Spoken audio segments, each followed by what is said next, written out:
Сега към едно писмо, което получихме вчера в редакцията. То е от Здравко Радев, жител на село Мугла, Смоляnsко. Какво ни пише той? Здравейте! След половин месечна снежна блокада се принудих да се обърна към вас, защото община Смолян напълно абдикира от задълженията си и няма никакво намерение да ги изпълнява. Пише ви, защото село Мугла вече 11 дни е без достъп. До него може да се стигне само с моторна шейна.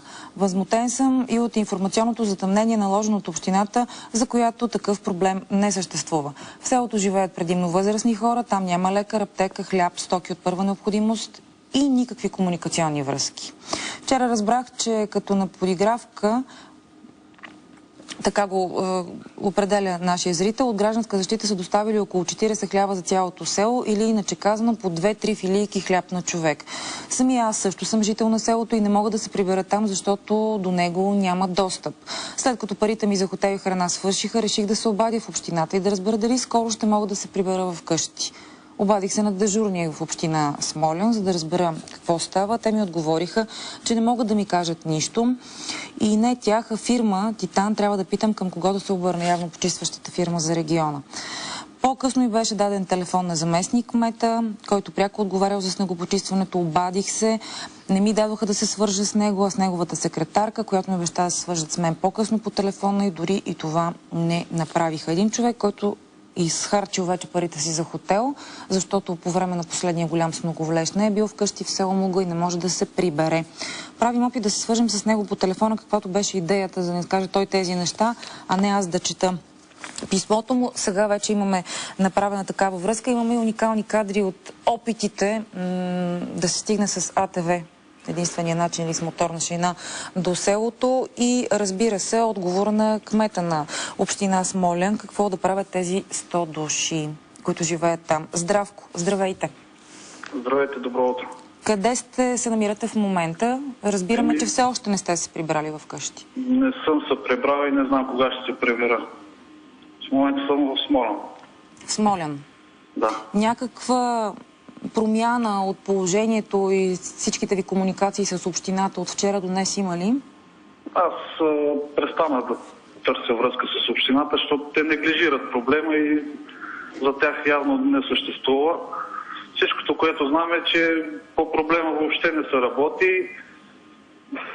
Няма трактори.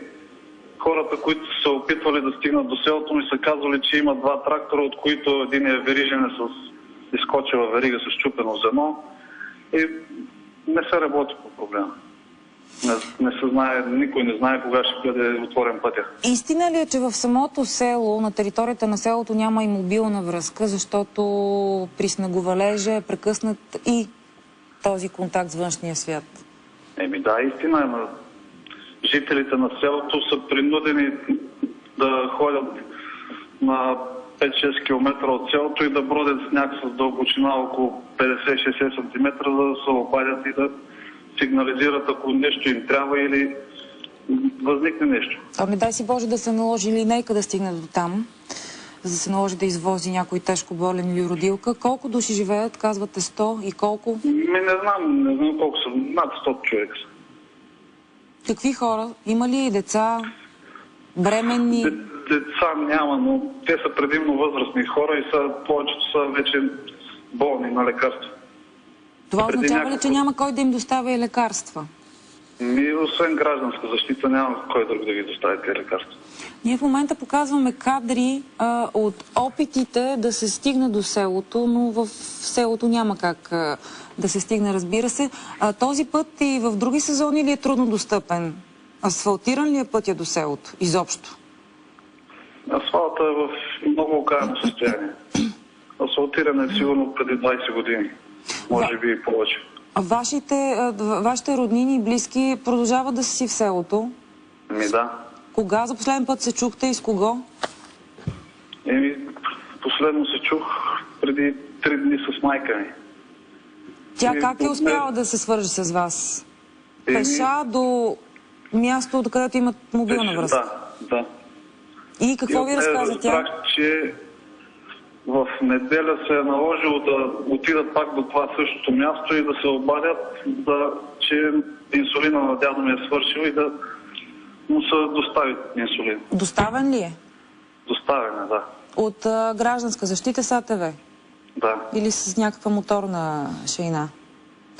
Здравко, точно с какво е доставяне. Останете на линия. Ние сега ще покажем един видеоматериал, който всъщност разказва за пътя до село Мугла. Проблемите на селото обаче не са от вчера или от последния сериозен снеговалеж. Всяка година там хората буквално са блокирани за по няколко дни през зимата, но вече 12-ти ден преживяват в такава блокада тази зима, заради това, че е по-тежка. Възможно ли изобщо пътя да е проходим постоянно? В следващия репортаж на колегите от Смолян ще ви покажем опитите пътят да бъде почистен и след това ще търсим, разбира се, и развръзка и решение на този голям проблем за повече от 100 българи. 100 души са блокирани във високопланинското село Мугла вече 12-ти ден. Повечето от тях възрастни. При всеки нов снеговалеж пътят се затваря и селото остава откъснато. И така всяка година. 2 дни с моторна шейна са карани продукти, хляб. Имаше даже и сигнал за пострадал жител на селото. Закаран е лекар, прередал го е на место, но проблема е, че наистина отворен и проходим път за автомобили е нямало. Път е бил отворен и за високопроходими автомобили, то в порядъка на няколко часа. Почистващите машини успяват да пробият, но след това лавина помита неколкодневния им труд и отново затваря пътя. Дори когато не вали сняг, трите машини, които работят, не успяват да се справят с почистването. Вчера са се счупили 2 от тях в опита си да се справят с снега и лавините. Тези лавини, които ги наричаме, те по-скоро са свличане на сняг и на земна маса.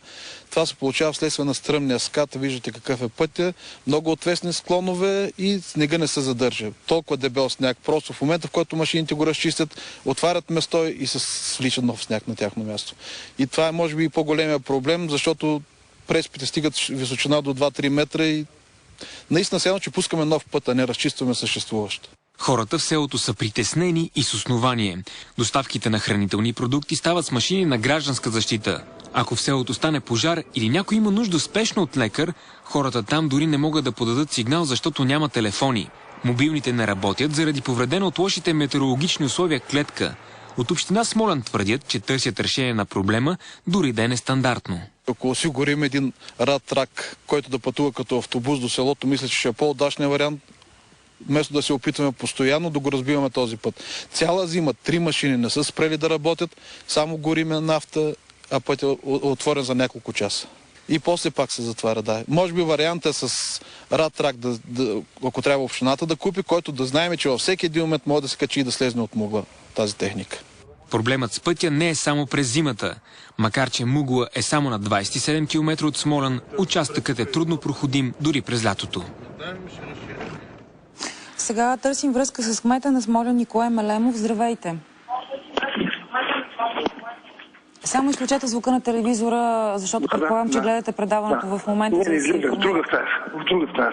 Господин Мелемов, има ли някакво решение за тези хора към днешна дата? Днес или утре? Притеснението е много сериозно. Не знам как живееш с усещането, че ако нещо се случи с близките ти хора, няма как да стигне помощ до тях. Всички ние сме притеснени, защото наистина обстановката е много сложна. Но вчера вечерта машините бяха на 3 км от Мугла. И аз се надявам, тъй като нямаме в момента нито мобилна, нито стационарна връзка, че вече сутринта са влезнали в село Мугла. Лошото, че както разбирате, всичко това са временни решения. И миналата седмица пътя беше отворен за един ден и след това наново се затваря. Това предложение, което чухме преди малко в видеоматериала, машина, която да може да се движи върху преспите, да ги оттъпква, не да се опитва да минава през тях, решение ли е? Естествено, че е някакво решение, но ако стане пожар, няма да е решение, сами разбирате. Просто това е най-тежкият проход в цяла България. Снега на места е над 3 метра и постоянно се свича, изчиства се и се свича нов. Но тук слушах и искам да кажа, че община Смолян по никакъв начин не е абдикирал. Господин Радев, както слушам, това явно е близък на нищата кметица, които така създават напрежение в село Мугла. Даже искаха да спират помпите за водата, които се качват вода на помпон. Чакайте, Здравко Радев, с когото си говорихме преди малко, смятате, че някакви политически интереси има да ни сигнализира за състоянието на пътя? Бившата кметица Радева искаха да спират с група хора помпите, които качват вода на Пампорово. може да разберете, че има и субективен момент в цялата работа, защото община Смолян не е спряла да се грижи за Мугла, ежедневно пращаме и лекарства и хляб.